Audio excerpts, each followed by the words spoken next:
होली का दिन रहता है, जब सारे लोग दिन भर रंग अबीर होली खेलकर शाम को नहा रहे होते हैं। उसी टाइम एक 12वीं कक्षा का छात्रा रहती है जो अपने दोस्तों के साथ होली खेलकर शाम को नहा रही होती है। उसी टाइम 3 दबंग उसके घर में घुस जाते हैं और घुसने पर उस छात्रा का फोटो वीडियो बनाने लगते हैं। और जब उसे मना करते हैं तो उसके साथ मारपीट करते हैं और वहाँ से निकल जाते हैं। दूसरे दिन उस लड़की की पिता और लड़की जो उत्तर प्रदेश के मुरादाबाद के थाना कुंडरकी एक लगता है, वहाँ जाकर रिपोर्ट दर्ज कराते हैं। वहाँ का जो दरोगा रहता है उसका नाम ललित चौधरी रहता है। वो केवल शांति भंग की मामला दर्ज कर केस को समाप्त कर देते हैं।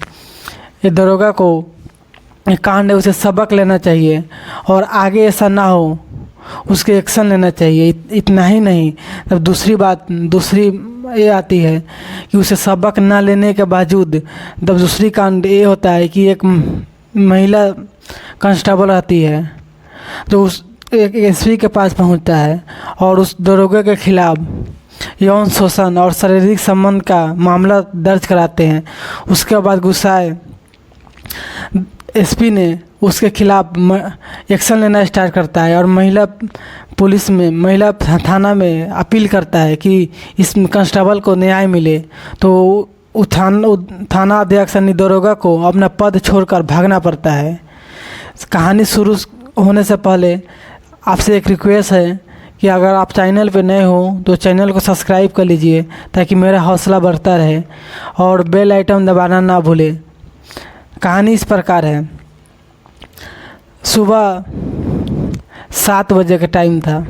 एक महिला कांस्टेबल एसपी अनुपम विराट जो वहाँ का सबसे फेमस आदमी रहता है, वो उसके पास पहुँचता है और उसे अपने न्याय की मांग करता है। जैसे ही एसपी अपने कक्ष से बाहर आता है तो उसे देखकर महिला जो पुलिस कांस्टेबल रहता है वो रोने लगती है और उसके आंखों में आंसू आ जाता है। तो जो एसपी रहता है वो पूछता है कि आखिर रोने का कारण क्या है। तब उन्होंने अपने सारे व्याख्यान बताई, सारा कहानी बताई, जिसे सुनकर आपके आंखों में आंसू आ जाएंगे और पुलिस के खिलाफ कोई ऐसा करतूत कर सकता है, आपके रोंगटे खड़े हो जाएंगे। जब वो महिला बतलाती है कि वो उत्तर प्रदेश के अमरोहा जिला के एक थाने में हेल्प डेस्क पर काम कर रही होती है। उसके आसपास से एक दरोगा गुजरता है जिसका नाम ललित चौधरी रहता है। जब वो महिला दरोगा से पूछता है कि आप कहाँ से हो, तो दरोगा बोलता है कि मैं बुलंदशहर से हूँ। बुलंदशहर का नाम सुनते उस महिला के खुशी का ठिकाना नहीं रहता है, तो खुशी का कारण पूछता है। तो महिला दरोगा ने उस महिला से खुशी का कारण पूछता है। तब महिला बतलाता है कि मैं बगल का ही अलीगढ़ में रहने वाला हूँ। अगर प्रदेश में कोई जब अपना मिलता है तो स्वाभाविक है उसके से नज़दीकियाँ बढ़ने लगती है। फिर दोनों को नज़दीकियाँ बढ़ने लगती है। क्योंकि उस महिला का रात का ड्यूटी होता है। रात का ड्यूटी होने के कारण वो दरोगा जिसका नाम ललित चौधरी रहता है उस महिला को बोलता है कि मैं अपने बाइक से तुम्हें घर ड्रॉप कर देता हूँ, घर पे छोड़ देता हूँ। पर वो महिला माना करती है, पर बोलती है कोई नहीं, चलो मैं छोड़ देता हूँ। और क्योंकि प्रदेश में बगल के ज़िले का होने के कारण एक दूसरे पर विश्वास भी हो जाता है और वो छोड़ देता है। फिर यहीं डेली का काम हो जाता है।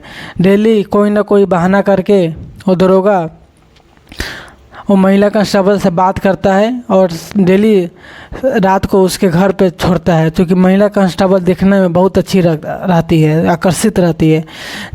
तो उस दरोगा के मन में उस महिला कांस्टेबल को पाने का लालसा लगा रहता है। फिर बात बढ़ते जाते हैं। एक दिन उस दरोगा ने यानी ललित चौधरी ने महिला कांस्टेबल को अपने रूम पर ले जाता है और रूम पर ले जाकर उसके साथ गलत सलत काम करने का शुरुआत करता है। तो महिला कांस्टेबल मना करती है, तो वो बोलती है कि ऐसा मत करो, ऐसा कुछ संबंध नहीं है। तब वो दरोगा बोलता है कि ऐसे तुम समझदार हो, काफ़ी पढ़े लिखे हो, अगर कुछ होता है तो हम दोनों शादी कर देंगे, दोनों गवर्नमेंट एम्प्लॉई है। फिर ऐसा कर देता है। ऐसा डेली का काम हो जाता है, डेली मिलना जुलना, बातें करना, ड्रॉप करना। और अचानक महिला कांस्टेबल के पेट में दर्द उठती है, तो वो अपना अल्ट्रासाउंड कराता है, तो पता चलता है कि वो महिला कांस्टेबल गर्भवती हो चुकी है। जब इसकी बात वो दरोगा को पता चलता है, तो बोलता है कि अपना गर्भपात करा लो, अभी बहुत जल्दी हो गई। इस पर वो गर्भपात करा देता है और फिर ये मामला चलता रहता है। तो फिर दूसरी बार सेम पोजीशन में उस महिला कांस्टेबल के पेट में दर्द उठती है। फिर दोबारा अल्ट्रासाउंड चलाता है, तो फिर वहीं सेम आता है। फिर वो दोबारा गर्भपात करा देती है। इस पर दरोगा बोलता है कोई नहीं, आगे कुछ भी होगा हम दोनों शादी कर लेंगे। फिर ये बात चलते रहता है। एक दिन उस महिला कांस्टेबल के पास उस तो ललित चौधरी दरोगा रहता है, उसका फ़ोन छूट जाता है और फ़ोन पर कॉल आता है। जैसे ही कांस्टेबल कॉल उठाती है, उधर से दूसरी महिला बोल रही होती है। तो दूसरी महिला यह दावा करती है कि मैं उस कांस्टेबल का वाइफ हूँ। यह सुनकर जो महिला कांस्टेबल है बिल्कुल दंग रह जाती है। उन्होंने बोला कि मैं शादीशुदा नहीं हूँ, कोई आगे बात होगा तो साथ रह लेंगे, लेकिन ये अचानक क्या हुआ। जब इसकी ये बात उनको दरोगा से बोलता है कि तुम पहले से शादीशुदा हो, मुझे मेरे साथ चीट कर रहे हो। तब वो दरोगा बोलता है कोई बात नहीं, जो हुआ तुम अपने रास्ता देखो, मैं अपने रास्ता देखूं। फिर दोनों रास्ते बदल लेते हैं और महिला घर जाकर अपने घर वाले से बात करके अपने शादी फिक्स करा लेते हैं, यानी उसकी सगाई हो जाती है।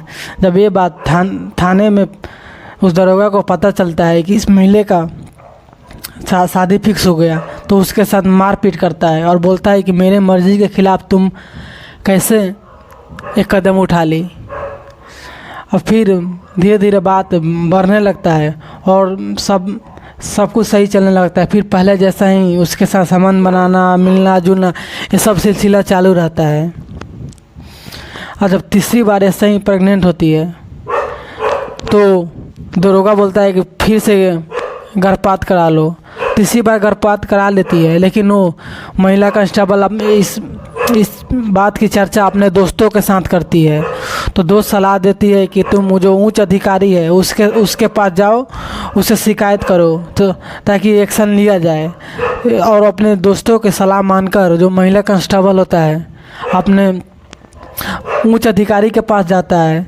जो वहाँ का जो एसपी रहता है उसका नाम अनुपम सिंह रहता है।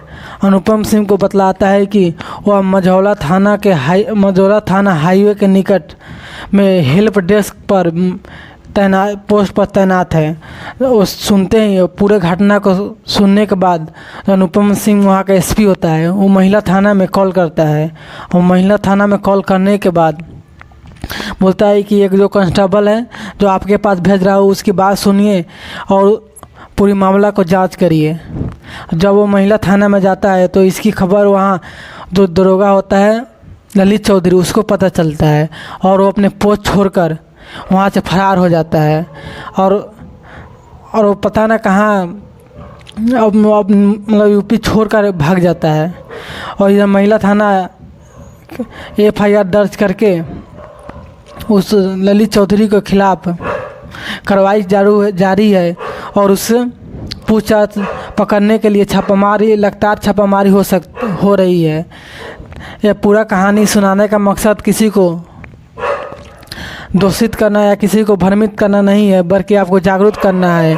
एक महिला जो पुलिस में महिलाओं के रक्षा के लिए भर्ती होता है, लेकिन खुद आपराधिक प्रवृत्ति का शिकार हो जाती है और न जाने कैसा कैसा कदम उठाते हैं। दूसरी तरफ वो दरोगा जो पहले जो लड़की का जो कांड हुआ था उस पर एक्शन लिया रहता और अपनी कर्तव्य अपनी ड्यूटी सही से निभाया रहता तो आज ये दिन देखने को नहीं मिलता। इसके बाद पूरी यूपी पुलिस में उस थानेदार पर थू थू होता है, सब उसकी हर तरफ निंदा होती है।